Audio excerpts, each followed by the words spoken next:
you. All right. I'll start over. My name is Matthew Reardon. I'm a United States Marine Corps veteran and a constitutional rights activist. I run the page, the YouTube channel, Lafayette County Audit. I'll start by saying that my activism work centers around, to me, I swore a lifelong oath to protect and defend our rights back in 2007, the end of 2007, and that's an oath that never expires, no matter what. Even though I'm out of the Marine Corps, I got out in 2011.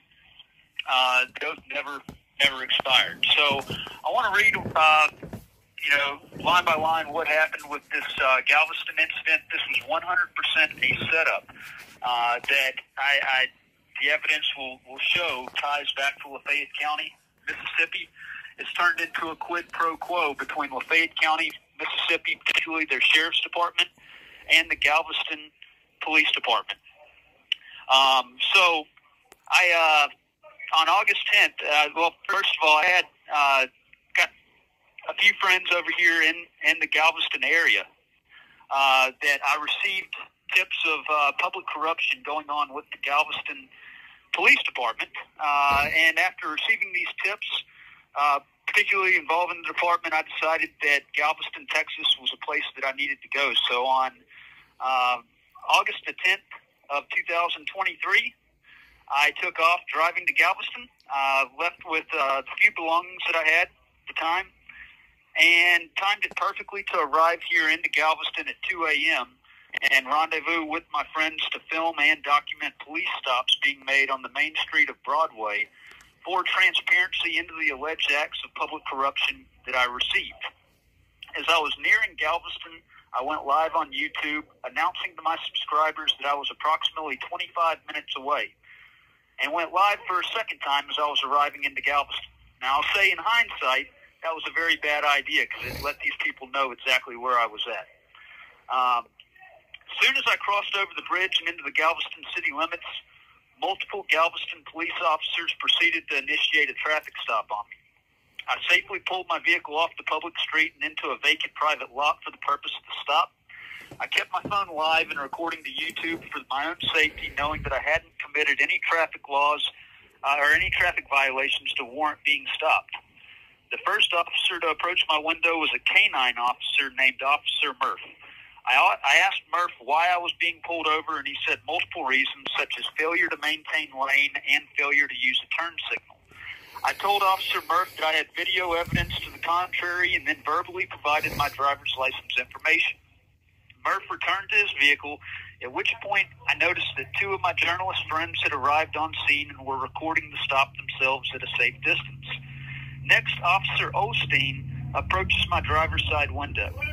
He glances around the interior of my car for several moments and then asks, "Are you an auditor?" I responded that I wasn't going to answer questions, and Osteen responds saying that he smelled the odor of alcohol and asked if I had been drinking tonight.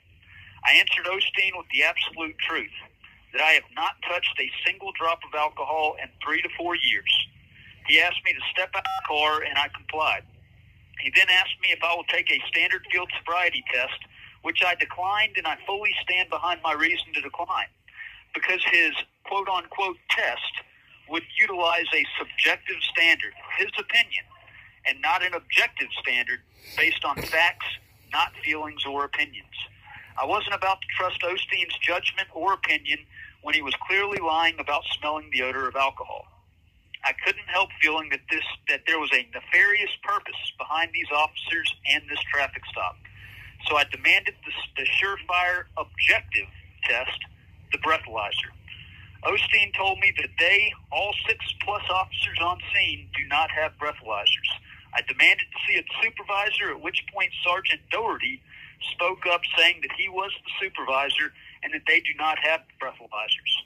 Doherty said that I would have to be transported to the police department or the jail to take a breath test, and I felt that it was completely unreasonable for me to be transported off-site of the traffic stop and in the custody of these officers for a completely false and bogus statement made by this officer that an on-site breath test would easily and immediately prove.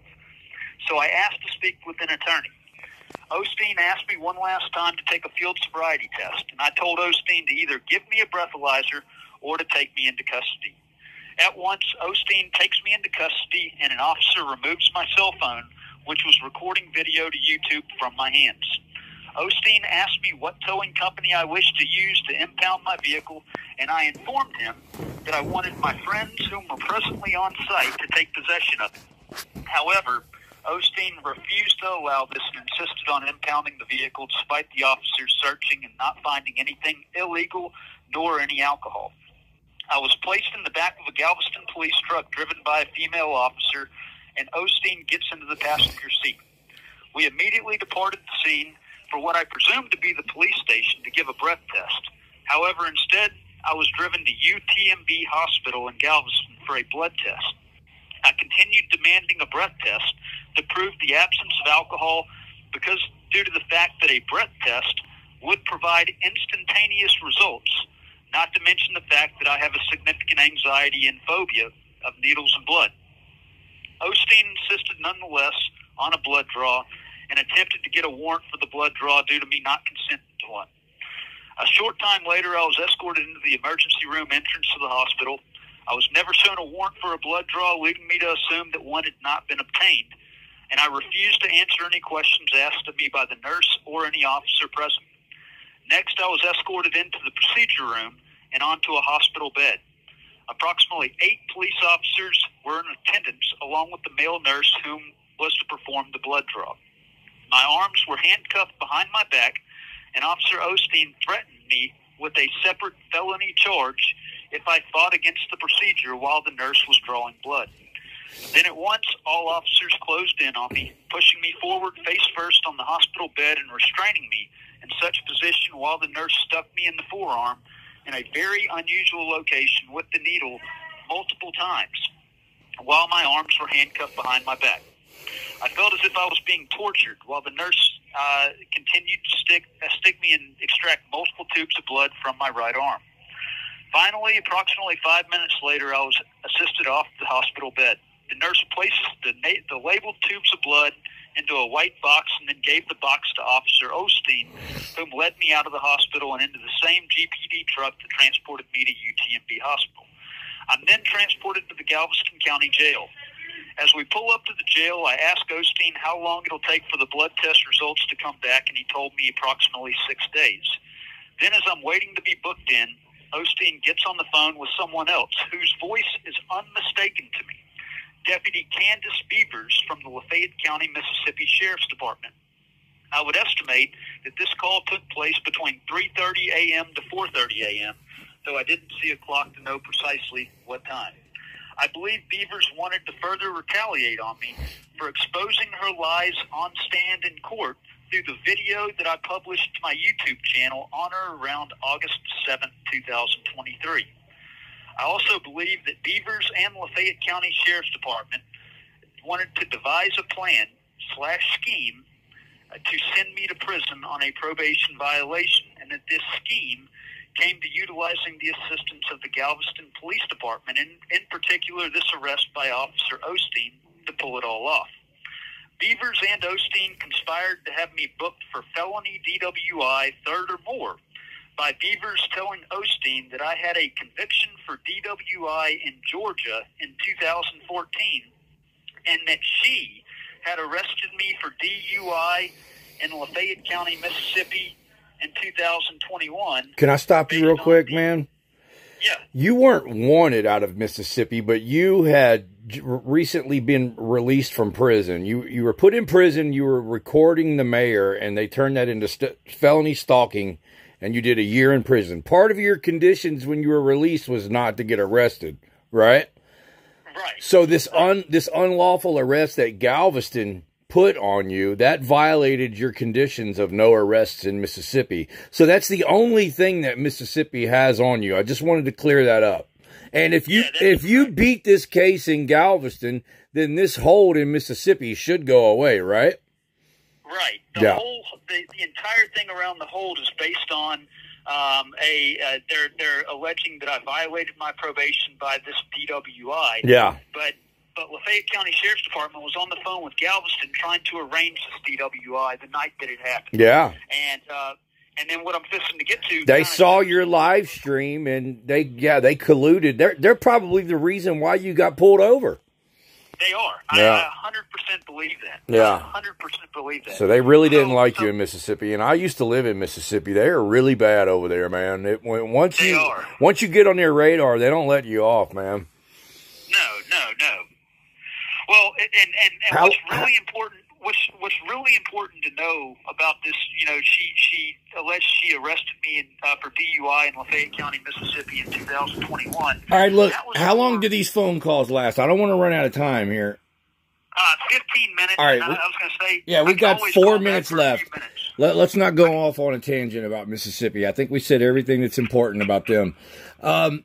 Okay, the blood results. Let's talk about what was in it and tell everybody what the blood results were and what is the from what I've heard, the rumor there was a small amount of amphetamine in there, but no alcohol. And the small amount, even the lawyers and the prosecutors were saying that is not an intoxicating amount, that it was an all. Explain to us what was going on with the blood results. Have you seen the blood results yet? Because I haven't seen them, but I've heard from the lawyer what was in. Yeah, I have, and in fact, the results came back September 23rd, 2023. No alcohol in my system. No alcohol. So Olstein lied when he said he smelled alcohol in your breath during the traffic stop. Exactly. Okay. And the whole thing was based on the alleged odor of alcohol, which that could have been proven by a breathalyzer from the beginning, and they refused to give me a breathalyzer because they knew that there was no alcohol in my system. They sent it off for further testing to Austin, and February 1st it came back with a trace amount of amphetamine, trace amount, like barely even registered amount. Yeah. I didn't do anything that day. I was taking cold busters, because I was just about at the end of recovering from a cold. Yeah. Whenever I came down there, and so I don't, that very trace amount could be from that, but the whole stuff was based on the odor of alcohol. Yeah. And there was absolutely no alcohol in my system. Okay, let me ask you this, because we're running out of time. We're at 13 and a half minutes.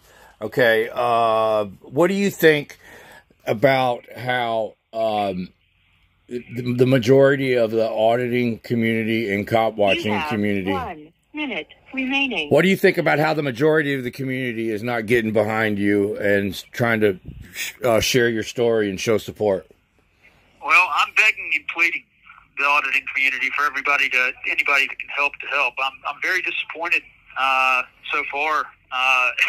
The Harvey has really been the only one to push the video out of the stuff that's going on, and I give him props for that. But this thing is an absolute travesty that's happened, and I believe that if they get away with it with me, that it'll set the tone for them to get away with it with anybody else. I just, I talked to my attorney earlier today, and he said we're about $2,500 short of him being paid off. He's confident he can get this thing dismissed. He just needs his attorney fees paid. So there's a GoFundMe set up, and I asked, if you have an ability to help, please do help. Harvey's going to post that link for me. Yeah. Thank you for using GTL. Hello, this is a prepaid call from Matthew Reardon, an inmate at the Galveston County Jail. To accept this call, press 0. To refuse this, your current balance is $13.44. This call is from a correction facility and is subject to monitoring and recording. Thank you for using GTL. Hey. I wanted to touch on something else real quickly, if you don't mind. All right, I'm recording. All right, good deal. So I touched briefly on that 2021 DUI. That's what I wanted to ask you about next, man. So that's great. Okay, so they have you charged. Galveston has you charged for a third offense DUI. Let's talk about how that charge is not correct. Explain to everybody what's going on with that. Well, that same Deputy Beavers that I called out for her lies on stand that sent me to prison on a probation violation for a year. She was the one that made the DUI arrest in 2021 in Mississippi over the alleged odor of marijuana. It wasn't for alcohol. It was the odor of burnt marijuana that she claimed. What she conveniently left out was that this 2021 conviction was not a final conviction. It's currently open on appeal based on the fact that I was denied a trial by jury, and that not only did evidence not support a conviction at this kangaroo court hearing, but that evidence disappeared prior to trial that would have proven my innocence on that. They never ran any tests to see if there was anything in my system or anything. And the video of me doing the field sobriety test back at the jail, they transported me off site to the jail, away from. I had picked my wife up at work. They wanted to transport me away from her to do it at the jail, and got rid of the video of the test. So your second offense DUI was over allegedly smoking marijuana? Is that what you're saying? That's correct. And you have it under appeal, so it's not even legally a conviction right now, correct? It's not a final conviction. So Galveston has you unlawfully charged right now. It should be a second offense misdemeanor, but they have you charged with a third offense felony. Is that what you're saying? Absolutely. And in fact, back August 11th, whenever I was originally arrested of last year, the stand-in attorney at my magistrate hearing actually raised to the judge. They had a copy of my arrest record, and that I never got a second DUI, a second DWI. All that they showed was that I had a 2014 conviction. They didn't show anything from 2021, and that's because the one in 2021 is under appeal. It was never submitted as a final conviction, and that's on the actual rundown of my criminal history from the Department of Public Safety in Texas. Okay. They've known all along that this thing has not been final, and yet they've been holding me on this felony DWI charge. The judge even said, when the attorney brought it up at the bail reduction hearing, that if it's under appeal, if I put in a notice of appeal and the 2021 thing is under appeal, that doesn't count. Are you sure you filed the appeal right? Yes.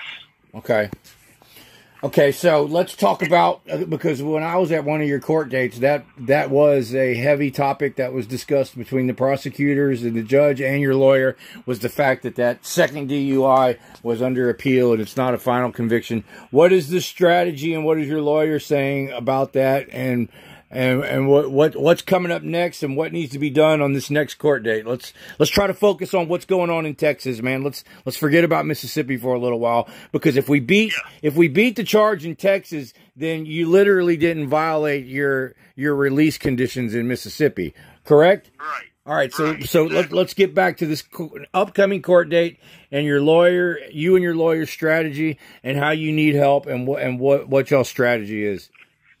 So I just talked to the lawyer. The lawyer says, based on everything, that this thing is going to be, he's going to get it dismissed. He just needs his attorney's fees. Yeah. Right now he's only been paid $2,500, and I do want to give props to Cliff Williams on that.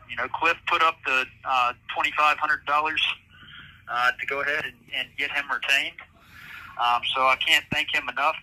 And then that's something that I'm going to pay back once I get out of here. Yeah. But just the fact that he went out there on a limb and did that, I give huge props to. But yeah, this I'm set for trial on the 28th of next month. I have a pretrial conference on May 17th. But, you know, the attorney intends on this thing, you know, getting tossed out before then. Right now, there's the dash cam video of the stop of the officer that pulled me over is conveniently missing. That would show that, you know, it would ultimately demonstrate that they had no probable cause to pull me over.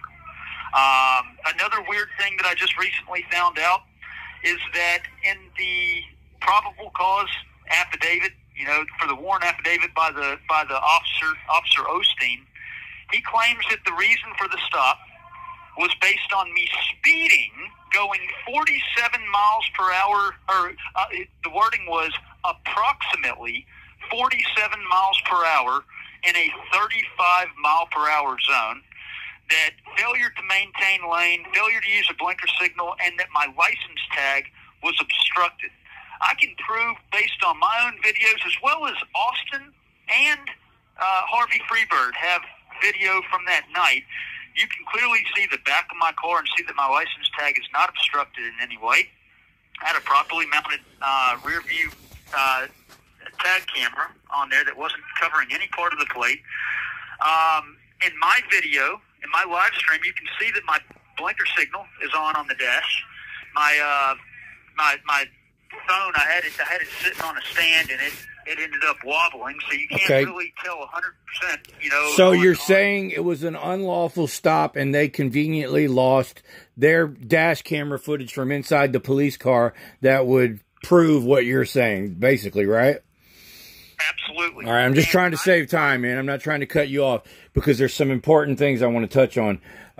Okay, so tell everybody how this unlawful arrest has impacted you negatively. How much time have you been in jail right now? What are your losses? Let's talk about the negative effects on your life that this unlawful arrest. Just real quick. You don't have to go into a long story, bro. Yeah. Well, I've been in the jail for about 9 months now. Yeah. And that during that time of being in the jail, the Galveston Police Department seized my car from impound and allegedly sold my car at public auction. We tried to get it out. They wouldn't let us get it out. But yeah, they did that. Yeah. They listed it. And we actually bonded you out one time, and then they immediately rearrested you too. Let's not forget about that. We did get you out. Yeah, and then that's when Mississippi put their conditions for arresting you back on. But go ahead, I'm interrupting you now. Well, and all that stems from, I tried to get my car out of impound, but the keys were missing because Galveston Police Department, one of the officers stole the keys out of the car before it was impounded. And because I raised hell about that on YouTube and people started calling, what we believe is that the Galveston Police Department contacted the Lafayette County Sheriff's Department and basically that was them kind of getting Galveston out of the sling right there. Had Lafayette County Sheriff's Department take out a warrant for my arrest based on a probation violation for that DWI. But in that amount of time, I lost my car. I've lost my wife. My wife hasn't answered the phone since I've been in here. Since basically Christmas time. I've literally lost everything. What I had left, my goal when I came down here to Texas was to get away from the corruption got real bad in North Mississippi, particularly around Lafayette County, and I was banned from Lafayette County. I couldn't go back to where where I had previously resided. So I wanted to start fresh out somewhere new. I wanted to come out here to Texas. I left with my car and what I had left as far as my belongings, because I had been through the ringer. I had been completely through the ringer. I wanted to get established out here in Texas and then try to get my family moved over. And then all this happened, and I've been stuck in jail for 9 months. Lost the things that lost my car, and I feel like I lost my family. Yeah, and you've got $100,000 bond right now, which is almost like having no bond. But even if we could afford that Mississippi has that hold on you, because by this unlawful arrest in Galveston, you violated your release conditions. So it's almost like you have no bond. Let's see. Right. It's just no bond hold for the extradition. Yeah. Yeah. And yeah, just let why. Let's just talk about why don't you try to convince the people listening why they should help spread your story. And somebody else is trying to call me and it distracted me. Let everybody know why they should spread your story and try to help and spread this GoFundMe and help try to raise the money to get the lawyer paid for so you can get out. Well, I want you to think about what would you do if this was you? Exactly. At the end of the day, that's what it comes down to. As I said, precedence is a big thing, and if they get away with it here, with blindly, making this false accusation, and then just seizing everything of mine, doing a blind, just taking and running with it the way that they have with me. What's to stop them from stopping you next for doing the same types of things, for standing up for our rights, for protecting our constitutional rights? What's to stop them from making a traffic stop on you next and alleging that they smell the odor of alcohol? That's a good point. You're in my position, but you're begging for them to give you a breathalyzer to prove that you had nothing in your system, to prove that you had no alcohol. Okay, I understand what you're saying, and that's a good point. Nobody wants the same thing to happen to them that happened to you. But what I want you to do is I want you to with your open heart, talk to the people right now and ask them sincerely for their help in spreading this story and your GoFundMe and trying to help you pay for your lawyer. Well, I sincerely am pleading for anybody that hears this message to, if you can find it in your heart, to assist me.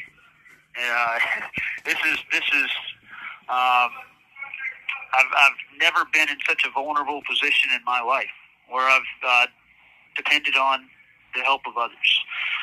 But I'm trying to get out to provide for my children and to see my children. I never deserved any of this. I swear on everything that I never did anything, any type of intoxicant before driving, while driving. All that was a sham. Yeah. I'm pleading with everybody out there that hears this message. If you have anything at all that you can contribute to this GoFundMe to help raise the money for this attorney, I'm not even, if it raises enough that I can replace my vehicle, that would be great. But right now, the number one thing is just getting this attorney paid off so that I can get this thing dismissed and put behind me. Yeah. 9 months in jail. You have 1 minute remaining. All right, one more question I forgot to ask you. We got 1 more minute left because a lot of people have seen the video, and I'm just going to be honest, and I don't want to hurt your feelings. A lot of people don't like how you handle that traffic stop. What can you say about that real quick, about the way you handled the traffic stop? I think I should have handled it.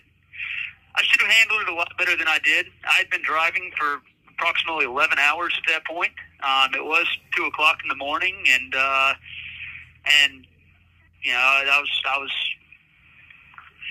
should have. I probably nervous. Yeah, I was nervous. Yeah, adrenaline pumping. When the police pull you over and that adrenaline pumping, your brain goes to mush. I've had it happen really to me. What happened? Just like it is now, on the spot, trying to think of what to say. Yeah. And my brain kind of you were trying to be cooperative, and at the same time, you were trying to uphold your rights, but you should have just... Thank you for using GTL. All right, well, we lost him, but my point is, and I'm going to end this recording, is you could tell he was trying to stand on his rights, and at the same time he was trying to show the officers that he was being cooperative and he wasn't drinking. And those two things don't mix. You can't stand on your rights and be cooperative at the same time. He should have stood on his damn rights, and that would have been, you know, and that's it. I don't answer questions. I want my lawyer. No, I'm not blowing. I'm not taking a field sobriety test. I refuse everything. Write me the ticket or take me to jail, period. And I have videos of me doing the same thing, and it was a wrap. It was over with. Don't give them nothing and they ain't got nothing. So, yeah, he made some mistakes. But, look, we're all human. We all made mistakes. This man's been unlawfully arrested. He's in a cage. It's not right. We've already raised $2,500 for his lawyer. We're trying to raise a little bit more. His GoFundMe link will be in the description and the pinned comment. I'll see y'all later. Appreciate it.